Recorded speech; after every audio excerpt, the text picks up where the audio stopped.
오늘은 아버지의 넥타이라는 제목으로 여러분들과 귀한 말씀 나누며 나아갈 때 강력한 하나님의 은혜가 여러분 가운데에 가득 넘치기를 주님의 이름으로 축복합니다. 아이를 키우는 부모들이 많은 책임감들이 있습니다. 저도 이제 아이를 키우고 있어서 그런 책임감들이 가끔 느끼고 있는데요. 재정적 책임감, 정서적 책임감, 교육적 책임감 등이 부모들에게 주어지는 책임감들이 있지 않을까 이런 생각을 해봅니다. 혹시 이 중에 제일 중요한 또한 가장 중요한 책임감이 무엇이냐라고 물어본다면 저는 교육적 카테고리에 속해 있는 책임감이지 않을까요? 라고 답변하고 싶습니다. 그 이유는 부모가 생각하는 이 가치관, 그런 세계관 또한 내가 생각하고 있는 것들이 우리 아이 가운데에 키워지고 또한 그런 아이로 성장되기를 원하는 그 부모의 마음이기 때문이죠. 그래서 많은 부모들은요, 자녀들을 잘 가르치려고 하는 그런 노력들을 하게 됩니다. 그런데 문제는 뭐냐면요, 어린 자녀들은 그 부모의 가르침대로 배우지 않는다라는 것이죠. 이에 대해서 아이미소 유아 연구소의 소장이신 이민영 소장은 이렇게 이야기를 합니다. 아이들은 가르치는 대로 배우지 않고 부모의 뒷모습을 보고 배웁니다. 부모의 삶은 살아있는 가장 중요한 교육 과정입니다 라고 말이죠. 여기까지만 들으면 오늘 예배가 부부청년 조이풀 예배인가? 이런 생각이 들 수도 있겠습니다. 아이도 없는데 왜 계속 서론부터 아이 하는 거야? 이게 우리들의 또 여러분들의 생각되는 질문일 수도 있겠죠. 그러나 제가 오늘 이렇게 이야기하는 이유는 무엇이냐면요, 오늘 본문에 아이들을 또한 그 자녀들 믿음으로 성장시키는 데 있어서 실패한 내용을 보여주고 있는 내용이 바로 오늘의 본문 내용이기 때문입니다. 우리들의 믿음과 그 신앙은 성경을 통해서 성장하는 것 당연합니다. 맞습니다. 그러나 다만 신앙의 성장 배경에 있어서 주변의 신앙인들의 그 삶의 현장을 통해서도 우리는 큰 영향을 받는다라는 것이죠. 우리가 교회를 다니고 신앙이 생겼을 때에 처음부터 어른과 같은 그런 신앙을 가지고 살아가지 않기 때문입니다. 유아의 신앙이 있고 그 다음에 성장기로서 우리의 신앙도 성장하기 때문에 그에 걸맞는 신앙의 교육도 있어야 되고, 또한 그 유아 교육 가운데 말했던 그 뒷모습을 보고 성장하는 신앙인들도 있다라는 사실을 우리는 간과해서는 안 될 것입니다.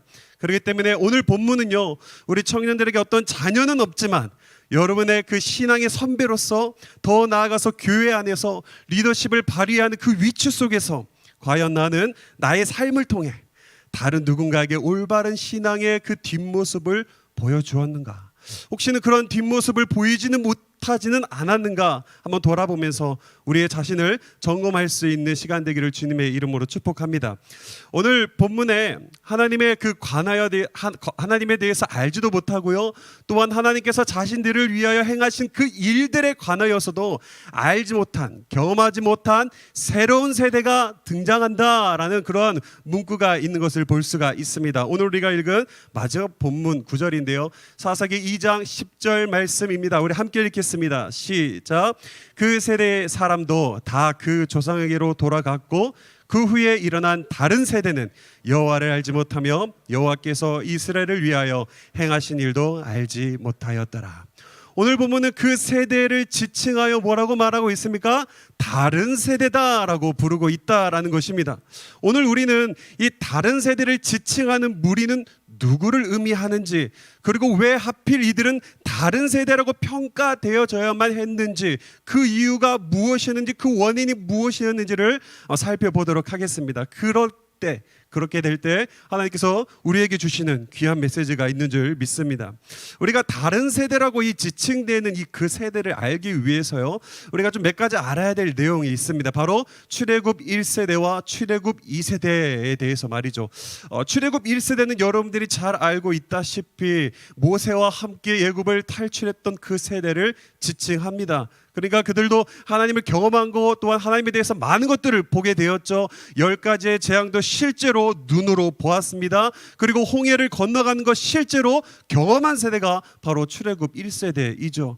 또한 시내산에서 실제로 그 시내산을 경험한 세대가 바로 출애굽 1세대입니다. 또한 하나님께서 말씀하시고 그 가운데 주어진 10계명과 그 율법들을 배웠던 세대가 출애굽 1세대인 것이죠. 그렇다면 출애굽 2세대는 누구를 의미할까요? 정확하지 않지만 딱 그렇게 떨어지지는 않지만 출애굽 1세대의 자녀들이다라고 설명을 할 수 있겠습니까? 있습니다. 출애굽 2세대는 어떤 세대였습니까? 출애굽 2세대는 광야 생활에서 태어났고 자들로서 출애굽 1세대가 다 죽고 일어난 자녀, 이렇게 설명할 수가 있습니다. 이들도 하나님을 경험한 세대였고 하나님께서 그들에게 행하신 일들을 두 눈으로 본 세대였습니다. 광야를 40년간 지나가면서 끊임없이 아침마다 내려주는 만나를 먹었던 세대였지요. 그들은 광야에서 불기둥과 구름기둥으로 함께 하셨던 그 하나님을 경험한 세대였습니다. 그리고 마지막 순간에 그들은 그 요단강을 건너는 걸 경험하면서요, 여리고성이 무너지는 것 또한 경험한 세대였습니다. 하나님의 크고 놀랍고 그 위대한 그 능력을 광야와 가나안 땅에 들어온 그 과정을 통해서 경험한 세대가 바로 출애굽 2세대다라고 말할 수 있는 것입니다. 여러분, 우리가 여기서 출애굽 1세대와 출애굽 2세대에 대해서 이 공통점은 무엇이냐라고 물어본다면 우리는 무엇이다라고 말할 수 있겠습니까? 바로 하나님을 누구이신지를 알며 또한 그 시청과 교육을 통해서 하나님의 일하심을 본 세대, 하나님을 그 경험한 세대다라고 그 공통점을 우리가 말할 수 있을 것입니다. 그런데 오늘 이들과 다르게요, 하나님이 누구이신지 모르는 세대가 등장한다라고 10절에 이야기하고 있습니다.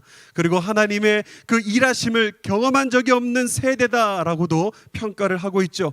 그 세대가 바로 다른 세대라고 지칭되는 이 세대입니다. 우리는 이 세대를 가나안 1세대라고 말을 하는데요, 다시 말하면 이들은 출애굽 2세들의 자녀들이로 우리가 말할 수 있는 것이죠. 그렇다면 왜 이들이 다른 세대가 되었는가에 대해서 함께 살펴볼 필요가 있습니다. 그래서 가나안 1세대를 우리가 평가하고 있는 그 다음 세대가 아닌 다른 세대, 그리고 왜 다음 세대가 아니었는지 좀 알기 위해서는 이 다음과 이 다른의 의미에 대해서 좀 살펴볼 필요가 있습니다.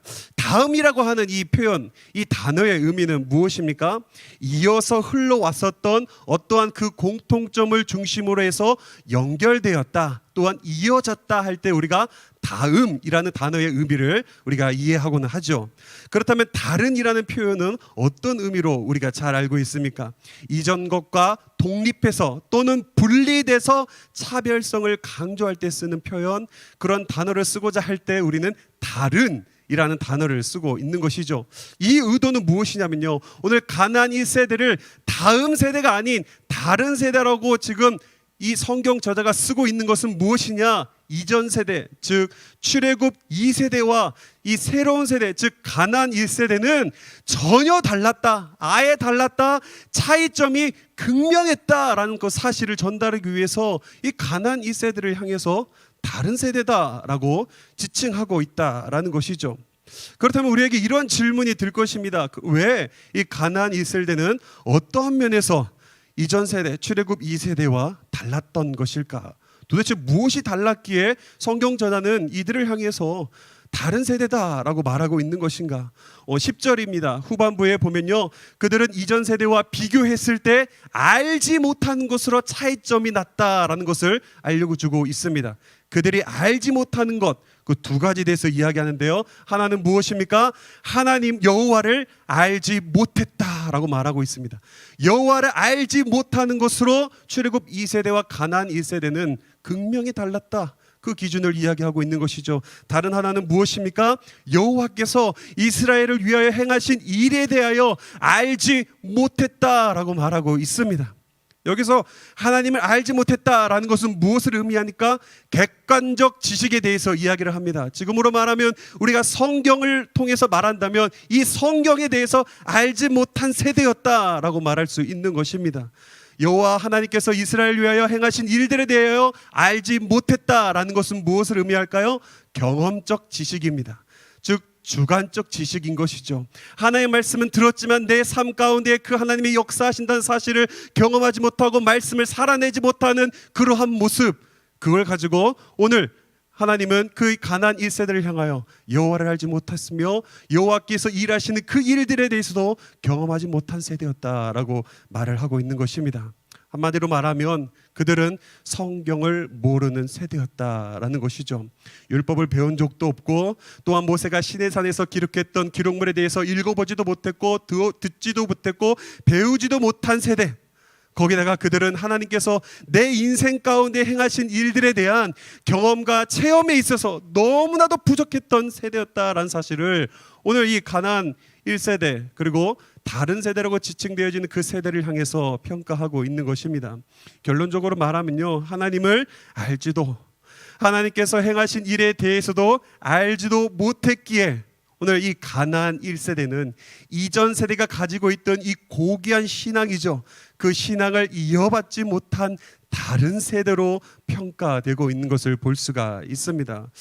그렇다면 왜 출애굽 2세대는, 그러니까 부모님의 세대라고 말할 수 있겠죠, 왜 출애굽 그 2세대 부모들은 자신들의 그 신앙을 가나안 1세대라고 말할 수 있는 그 자녀들에게 전수하지 못했는가에 대해서 우리는 질문해 볼 필요가 있습니다. 출애굽 2세대가 하나님을 모르는 세대여서 그랬을까요? 한 번도 하나님을 들어본 적도 없고 또한 하나님께서 어떻게 역사인지도 모르기 때문에 그래서 전달할 수 없었어, 이러한 핑계를 가지고 있을까요? 아니요, 절대 그렇지 않습니다. 앞에도 설명했죠. 출애굽 1세대와 2세대의 공통점은 무엇이다? 하나님을 경험한 세대다, 하나님을 알았던 세대다라고 이야기를 했습니다. 즉 그들은 하나님에 대해서 알았습니다. 요단강을 멈추는 것도 경험한 세대였고요, 눈앞에 있는 여리고성이 무너지는 것도 경험한 세대가 출애굽 2세대였죠. 그래서 질문을 안 해볼 수가 없는 것 같아요. 이렇게 경험하고 이렇게 아는데 왜 자녀들에게 그 고귀한 신앙, 어떻게 보면 복음이라고 말할 수 있는 그 하나님에 대해서, 또한 하나님의 내 삶 가운데 어떻게 역사하신지 대해서 왜 전달하지 못했을까? 이게 우리의 질문이에요. 그래서 제가 좀 알아보니까 몇몇 학자들은 이 출애굽 세대가 가나안 2세대에게 전달될 수 없는 것에 대해서 두 가지로 설명해요. 첫 번째는 뭐냐면요, 당시에 책이 없었다, 그렇기 때문에 뭔가 율법을 전하는데 어려움이 많이 있었어 라고 말도 안 되는 이야기를 합니다. 두 번째는 뭐라고 하냐면요, 광야를 통과 중이었잖아, 그리고 가나안 족속들과 전쟁하고 있었어, 그렇게 어려운 상황이 있는데 어떻게 전해, 바빴다고 라고 말이죠. 그러나 오늘 본문은 아니지만 사사기 2장 1절에서 5절 말씀에 보면요, 한 사건이 등장하는데 그 사건을 통해서 왜 이스라엘 백성들이 특별히 출애굽 2세대가 가나안 1세대를 바르게 신앙 교육을 하지 못했는지에 대해서 알려주는 힌트를 주고 있습니다. 사사기 2장 1절에서 5절 말씀인데요, 시간이 되면 좀 읽어보면 좋겠는데 제가 재미있게, 재미는 없지만 좀 풀어서 설명해 드리도록 하겠습니다. 사사기 2장 1절에서 5절 말씀은요, 한 사건이 등장합니다. 그 사건은 우리는 복임의 통곡이라고 우리가 부르기도 하죠. 이 복임의 통곡이라는 이 사건은요, 하나님께서 이스라엘 백성들에게 명령을 했지만 그것에 불순종한 한 사건으로서 발달되어진 사건으로 우리는 잘 알고 있습니다. 하나님은 그 가나안 땅을 정복을 앞두고 이스라엘 백성들에게 말씀하셨습니다. 뭐라고 말씀하셨냐? 가나안 땅에 있는 모든 거민들을 다 몰아내어라. 그게 너희들이 해야 될 임무다. 이게 바로 이스라엘 백성들이 가나안 땅에 들어가기 전 하나님을 통해서, 모세를 통해서 들었던 이야기입니다. 그런데 그 가나안 정복을 이제 전쟁의 그 결말은 어떻게 납니까? 여전히 가나안 거민들이 그 땅에 살고 있는 것으로 전쟁이 끝나는 것을 볼 수가 있죠. 그렇다면 이런 질문을 해봐야 돼요. 왜 이스라엘 백성들은 다 하나님의 말씀을 들었음에도 불구하고 그들을 남겨두었는가? 왜 다 멸절시키지 않았는가? 이게 우리의 좀 고민입니다. 왜 그런 선택을 했을까요? 이스라엘 백성들이 더 이상 싸우기 싫었던 것으로 우리는 볼 수가 있겠습니다. 이스라엘 사람들은요, 이미 충분히 자신들이 살 공간을 확보했고요, 그렇기 때문에 굳이 산에 숨어 있고 들판에 남아 있는 그 가나안 사람들과 전쟁할 마음이 없었던 거예요. 그리고 그 땅의 주민들과 언약을 맺으면서 서로가 서로를 인정하면서 함께 살아가는 시대 한번 만들어 보자. 그게 바로 그 이스라엘 백성들이 가졌던 입장이었던 것이죠. 그리고 이들의 그 결정을 보시고 하나님께서 천사를 보내시면서 분노하십니다. 그래서 하나님께서는 어떻게 말씀하십니까? 출애굽 2세대라고 말할 수 있는 무리를 향해서 하나님과 맺었던 그 언약에 대해서 언급하시면서 그 언약을 너희가 어겼기 때문에 이러한 종류의 저주를 받게 될 거다라는 이 저주의 내용도 들어가 있는 것이 그 복음의 통곡의 2장 1절에서 5절 말씀입니다. 저주의 내용은 이렇습니다. 이제 더 이상 내가 너희를 지키지 않을 것이고 너희가 만들었던 그 가난한 사람들과의 화친 때문에 너희는 옆구리의 가시로 찔림을 당할 것이다. 이게 하나님의 심판과 메시지였죠. 여러분 어떻습니까? 그렇게 하나님의 이런 저주를 들을 때 굉장히 마음이 불편할 것입니다. 이스라엘 백성들도 똑같았습니다. 그리고 이스라엘 백성은 그 저주와 그 심판의 내용을 듣고 이렇게 반응을 보이기 시작합니다. 우리 함께 사사기 2장 4절 말씀인데요, 우리 함께 읽도록 하겠습니다. 시작. 여호와의 사자가 이스라엘 모든 자손에게 이 말씀을 이르매 백성이 소리 높여 운지라. 울었습니다. 그리고 소리 높여 울었습니다. 여기서 소리 높여 운다라는 이 표현은요, 여러 종류의 그 울음이 있겠지만 그 울음 중에 최상급 울음이라고 말할 수 있겠습니다.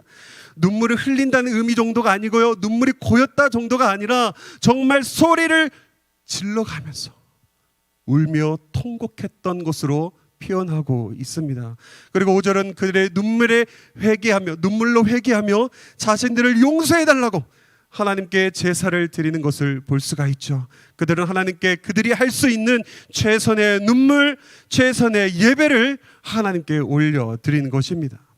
그런데 여기서 질문을 해볼 수가 있습니다. 여러분, 왜 이 사건이 출애굽 2세대와 가나안 2세대를 다른 세대로 만들었던 행동, 어떤 사건이라고 말을 하는 것일까요? 도대체 이 복음의 통곡 가운데에서 무엇이 연관성이 있길래 이 출애굽 2세대가 이 가나안 2세대들에게 복음을 흘러보내는 데 있어서, 고귀한 신앙을 보내는 데 있어서 결정적인 이유, 결정적인 내용을 담고 있다라고 말을 하는 것일까요?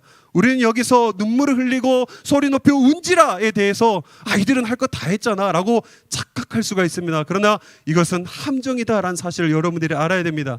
분명히 이스라엘 백성들은요, 죄를 인정하며 탄식하고 울면서 하나님께 예배했습니다. 그리고 그들이 할 수 있는 최고의 예배를 하나님께 올려드렸어요. 그러나 그들은 그렇게 엄청난 예배를 드리고 엄청나게 통곡했음에도 불구하고 그들의 통곡과 그들의 울음과 그들의 예배가 그들의 자녀 세대에게 아무런 영향도 미치지 못했다라고 하는 것을 오늘 본문이 보여주고 있는 것이죠. 더 정확하게 말하면요, 엄청난 눈물의 회개로 예배를 드렸지만 그들의 이전과 똑같이 살았다는 것입니다. 이전과 똑같이 가나안 백성들과 더불어 살았고요, 이전과 똑같이 가나안 신들을 섬기며 가나안의 풍습대로 그 삶을 이어갔다라는 것입니다. 여러분, 정상적인 행동이라면 어떨까요? 하나님께 그렇게 눈물을 흘리고 통곡하며 나아갔던 그런 모습이 있다면 그게 5절로 끝나는데 6절에 뭐라고 나와야 돼요? 그들의 통곡 후에 산을 내려가서 나머지 가나안 족속들을 멸절했다. 이게 정상적인 행동 아닙니까? 하나님께 그거에 대해서 심판하셨고 그것을 지적하셨다면, 그리고 그게 죄라고 여겼다면, 그리고 회개했다면 내려와서는 달라야죠. 바뀌어야죠. 척결해야죠. 그게 바로 그 출애굽 2세대에게 필요했던 행동이었습니다. 그러나 6절은 그 사실을 말하고 있지 않습니다. 그들은 어떻게 보면 최선의 예배, 최고의 예배를 드렸다고 하지만 어떤 종교적인 의식과 종교적인 어떤 그 예배로만 끝난 삶을 보이지 않았나라고 우리가 볼 수 있는 것이죠. 우리는 많은 예배를 통해서 회개도 합니다.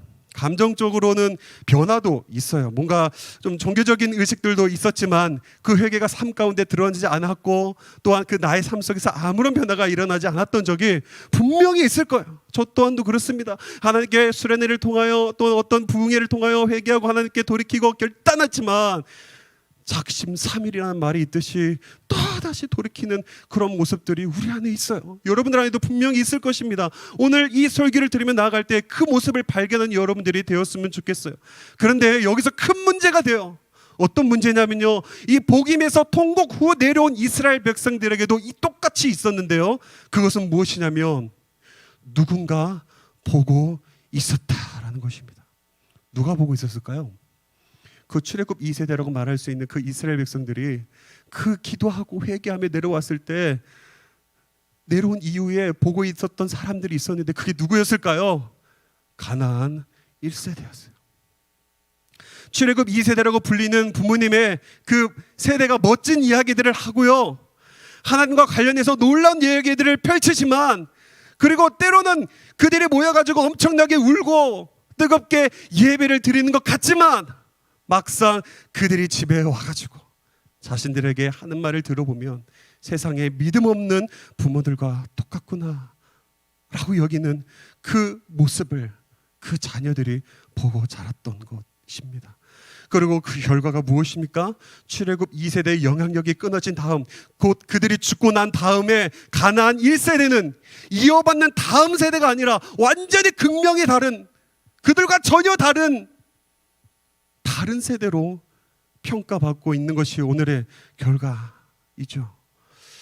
정리하면요, 가나안 1세대가 출애굽 2세대의 신앙을 이어받지 못한 것은, 그래서 그 결과 다음 세대가 아닌 다른 세대로 오명을 받게 된 것은요, 그들의 믿음과 삶이 일치되지 못했다라는 것입니다. 오늘 우리는 자기 자신을 한번 점검해 볼 필요가 있습니다. 우리가 하나님께 드렸던 눈물의 기도 또는 회개의 결단들이 참 많이 있겠지만 그렇게 살지 못했던 그런 모습들이 있습니까? 삶과 또한 나의 믿음이, 나의 신앙이 하나님 앞에서 결단했던 그 삶이 일치되지 못한 적이 있지는 않습니까? 그로 인해서 신앙의 선배로서, 더 나아가서 그 교회 안에서 리더십을 발휘하는 그 위치 속에서 나는 나의 삶을 통해 다른 누군가에게 올바른 신앙의 뒷모습이 아닌 올바르지 못한 신앙의 뒷모습을 보여주지는 못했는가? 이것을 한번 돌아볼 수 있는 시간이 되기를 주님의 이름으로 축복합니다. 저는 전주대학교 학부를 나왔습니다. 저희 학과는 전국에서 아주 유일한 학과 이름을 가지고 있습니다. 경배와 찬양학과인데요, 대한민국 안에서 정말 말도 안 되는 학과가 세 가지가 있습니다. 예술리학과, 목탁학과, 전주대 경배와 찬양학과입니다. 제가 페이스북을 보는데 그렇게 있더라고요. 제가 이제 그 경배와 찬양학과를 다닐 때에 어떤 일이 있었냐면요, 그 삶을 통해서 하나님 앞에 온전히 드려야던 사람들이 다 모여있던 그 학과였습니다. 그래서 들어올 때 헌신의 서약을 하고 들어옵니다. 그리고 그들이 어떻게 4학년을 졸업하고 나면 어떤 삶을 살게 되냐면요, 예배자의 모습으로 하나님께 온전히 서 있는 사역자의 삶으로 이어집니다.